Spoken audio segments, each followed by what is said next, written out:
Jermaine was trying to tell players, like, hey, give Lee the ball. Give Lee the ball. And when the player's hot, feed him. I got the call to see if I wanted to come and help the Spirit. That was a decision I needed to make, was like, do I continue playing or do I go on this coaching journey now? During that time, they had a transition in coaching. They needed an assistant coach. And I said, yeah. It is not every day that we get an MLS legend on the show, but that's exactly what we got for you this morning. Let's bring him in right now. We've got former New England Revolution legend, MLS veteran, should have been the 2014 MLS MVP in my opinion, and current Seattle Reign assistant coach, Nguyen, joining the show. Lee, thank you so much for the time and joining us this morning. How are you doing? I'm doing great. Thanks for having me. Yeah, absolutely. We are very excited to talk to you about some NWSL here this morning. So let's just jump right into it, because Seattle Reign NWSL season is underway. It was a 1-1 draw versus Gotham at Lumen Field to open the season. Emery Adames with a scrappy second half equalizer. That goal was all heart, force of will. But Lee, your first season as an assistant with the Reign here, first game, what did you think of the performance from the team? What are the things that you liked? What are the things that you feel like the team needs to work on as you get into your season here? Yeah, I think, I was really excited to come here. This is a big soccer city. The fans were great. They really helped us push to get the result we needed. But this is an exciting roster, exciting team. And being able to be a part of this coaching staff with Laura, who's probably the most successful coach in this league. And so I'm all excited and happy about that. But from the game, yeah, I think you can see there's progress to be made. But, we played against a really tough team who, I think showed they were one of the best teams last year and the year before that. And so being able to get a result against, you can say, a top 4 team, was good for us to show the grit we had. But I think we can be a little bit better in the final third, maybe a little bit more quality. And so hopefully, I can help them with that this year. Yeah, that was my takeaway. One of my takeaways as well was that Gotham, they look like they're going to be quite a force this year. Based on what you've seen so far, Lee, in preseason in that first game, how would you describe the Seattle Reign identity? What is it that the coaching staff is trying to impart on the club right now? Stylistically, how do you want to see this team play this year? Yeah, I think, we have a good balance of veterans and young players. And so being able to, with that experience, control games from start to finish. But then you have young players who, they like to go 1v1. They like to be dynamic. And so being able to push teams in the final third towards the end of the game. But yeah, trying to control games in possession, trying to play more in the opposing team's half. Ideally, these are the things I think, we're trying to impose against other teams. And so you saw a little bit of it against Gotham, but again, they're the same team. They want to control possession. And so it was about a 50-50 battle from what I saw in that game. But hopefully we can be a little bit more opposing going forward. Yes. Look, I'm very interested in hearing a little bit more about how you got into NWSL, right? When you hear MLS legend and you know who you are as a player, it kind of feels like, oh, maybe the simple route or the thought might have been that you would have gone into coaching in the MLS side, as someone that, has a young daughter that was at the game, that really appreciates, a coach like yourself to come in and try to help and grow the game from your perspective, from your position. How did you get into that? How was that decision of going, hey, this is the way I want to go.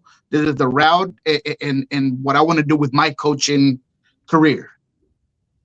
Yeah, no, that's a good question.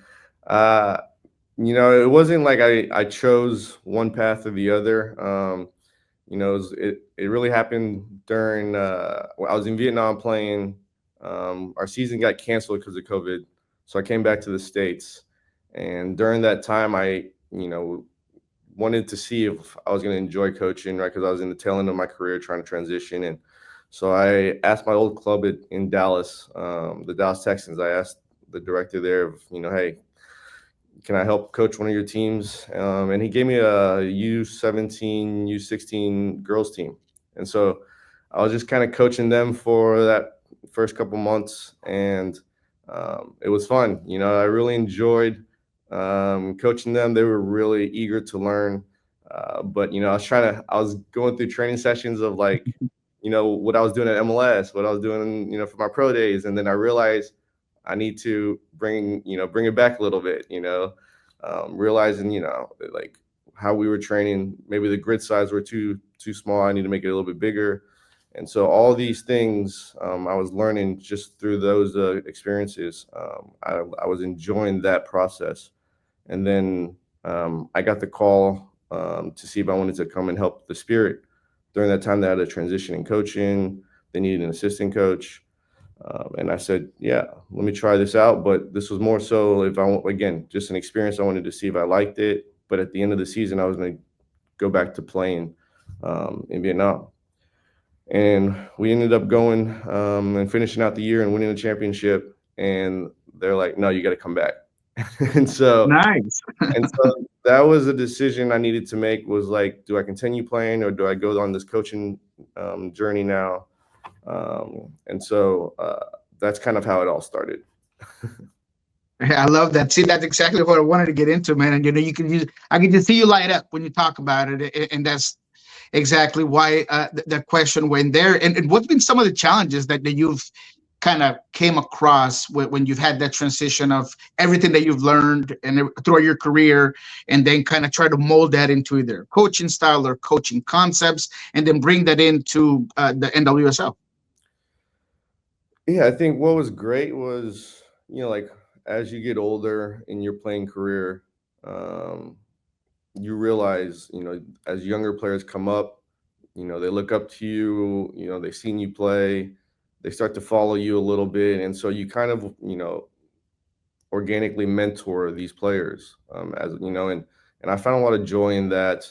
And it gave me purpose, as a player when I was, going through that transition.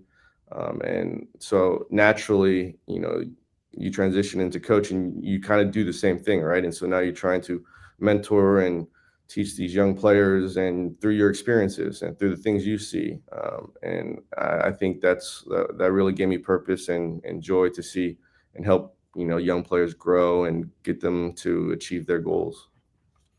Lee, your playing career has taken you all over the world. You've played in the Netherlands, you've played in Denmark, Vietnam, you did lengthy stints in MLS. And then looking at your managerial career, you've already been a coach for the Washington Spirit, Kansas City Current, Angel City SC. Now your path has led you here to Seattle. How did this opportunity in particular come about for you? And what do you just think of the city and the community and the soccer scene so far in your kind of first experience being a part of it on a day in, day out basis? Yeah, I think, as I was trying to figure out my next journey, my next chapter, I wanted to be a part of a winning culture. I wanted to be a part of a team that, has a chance to compete for trophies, and also be with the staff that, I can collaborate with and learn from. And I think, the Seattle Reign checks all those boxes. And like I said before, like when I came here as a player, I realized how big of a sports city this is, how much they love their soccer. Saw Sounders jerseys all through the cities. And so being part of a city that embraces soccer and loves the sport, and, you saw it in the home opener, right? Like, doesn't matter rain or shine. Like, the fans are coming, they come to support the team. And so that was really cool. And I'm happy to be a part of that. Yeah, well, we're thrilled to have you part of it as well. I just got one more on my end, and then Nico, you can get in one more, and then we'll let you go. We know that you got soccer to coach.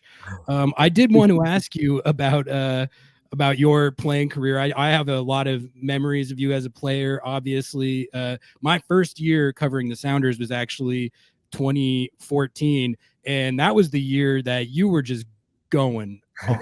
Like the whole thing that year was who should be MVP, Robbie Keane or you. And I'm not even just saying this because you're on the show, but I was always on the side of the argument that it should be you, because like if you looked at it, Robbie Keane, he had like slightly better stats than you. I think he had more assists, but your goals that year, I think you had like 10 game-winning goals. It was like every week I would look up and it was like Nguyen did it again. Like he scored another game-winning goal.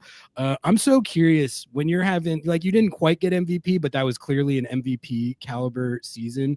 You got to be in some kind of crazy type of zone to be having a season like that. Like, how would you describe that season for you? And just it like that must have been a crazy feeling of like nobody can stop me. Like what was that like, that whole stretch for you? Yeah, I mean, like you said, like, you find yourself in that flow, and you just find yourself being in the right place at the right time.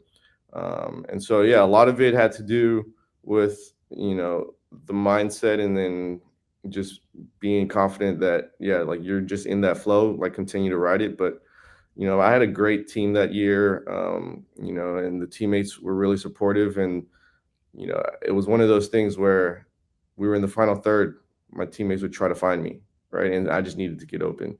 And I think through that, just saying, hey, like, you try to it's so funny, but it's like when the player's hot, feed them, right? Like in the basketball, like if the player's hot, feed them.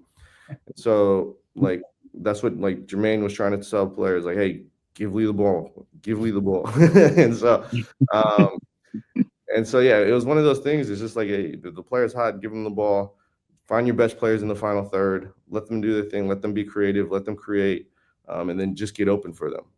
And so I try to do that as a player. And, as a coach, you try to put, your best players in the final third and let them create, let the quality show. And at the end of that year, it just all clicked. I got one serious one not so much real, not very complex, but how's it been working with Laura? I mean, she looks like she's business all the time, and I asking her a question alone just the other day, I was like, man, she's serious. How's that been? How's that been working, the dynamic with her? And then the short one I did want to ask you was, what's been your favorite thing about Seattle as a city? You've been able to, be here for a little bit. What have you liked about the city? Yeah, no, Laura's amazing. She has really good banter, and yeah, she looks like she's business, but she's real chill. And we collaborate really well as a staff. And yeah, she gives you a lot of ownership. And there's a lot of experience, and so like we're able to bounce ideas off of each other, and I'm learning a lot already. But she's the winningest coach in the NWSL, so like it's so cool to be able to work with her and learn from her. And all the players, they all love and respect her, so like it's so cool to kind of see how she manages all these players here. But I think what's great about Seattle as well.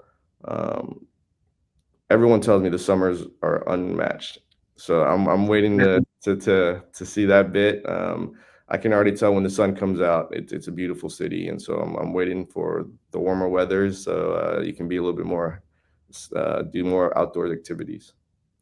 Lee, great, real quick before we get you out of here, if you had to maybe name a player on the Seattle Reign that fans might not know about or doesn't get like a lot of attention, but is sort of an unsung hero, maybe a dirty work player or a player that doesn't get the credit that they might deserve, is there anyone that comes to mind on that criteria?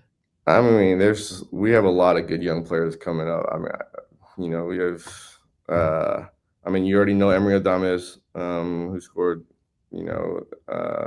Ainsley's one of the, not our youngest player. She's another up and coming player that's really good. But, I think Maddie Darlene, you'll hear her name a lot this year. She's a rookie.